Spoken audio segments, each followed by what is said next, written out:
There's but a trickle of water left in Folsom Lake.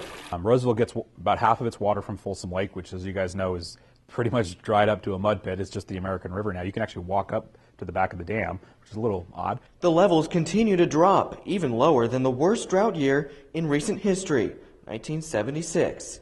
An indication of how low Folsom Lake really is this year, that is the water's edge, which would normally be 100 feet above where we are right now, which is up over there by that tree line. And as Folsom Lake shrinks, fears grow. It's all going to be dependent on how our weather plays out in the next 6 to 8 months, if this lake is going to fill up for the summer. And the grass isn't any greener on campus.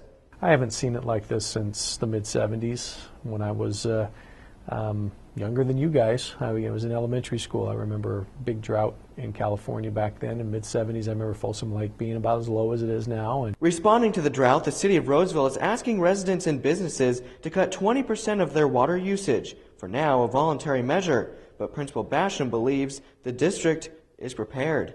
I would expect that the district will take some proactive steps to conserve water, and they already have done some things in terms of the types of sprinklers they use and when they water and things like that, having the all-weather track and fields.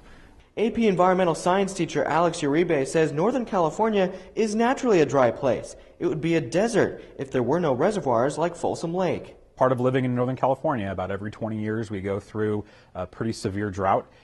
So we have a boom and bust. Sometimes we have too much water and we get a rain flood situation, and then sometimes we get into these drought cycles that last a couple of years. Perhaps there is a bright side to this, other than the sun's unusual warmth.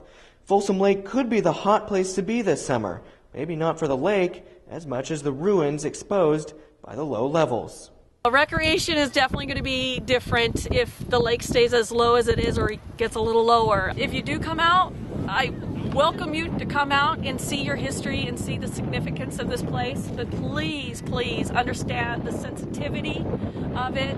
I'm standing where the water levels would normally be here at Folsom Lake. Officials tell us that they have no end in sight as to when the water would actually come back to these normal levels. They say it all comes down to the weather.